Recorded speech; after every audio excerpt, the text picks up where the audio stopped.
Frú Ragnheiður fallegt verkefni sem Rauði krossinn svo góður að hýsa, sem snýst skaðaminnkandi þjónustu við jaðarsetta einstaklinga og fólk sem notar vímuefni í æð. Og þjónustan nú margþætt, til dæmis að útdeila hreinuppsprautubúnaði sem mjög mikilvægt. Og líka það sem kannski mér finnst ekki síður mikilvægt að frúin finnst mér vera að smíða oft brú á milli þessa hóps og til dæmis heilbrigðiskerfisins og annarra aðila sem koma að stuðningi við þennan hóp.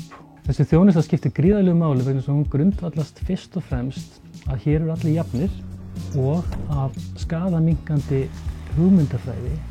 Og það sem fallegast að hérna myndast í bílnum ótrúlega gott, traust samband sem í rauninni það sem skiptir mestu máli. Að hér sé fordómalaus þjónusta við þessa viðkvæmu hópa, byggt á trausti og þekkingu. Mín fyrstu kynni af þessu starfi voru bara yndisleg. Þarna fann ég í fyrsta skipti fyrir engum fordómum.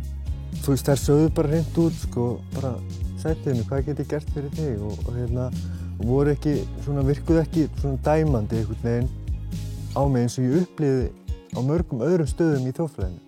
Þau aðstöðuðu mig með fatnað og tjald og ég gat fengið búnað hjá þeim sem gerði það að verkum að ég var alltaf bara með allt saman bara í lagi í kringum mig.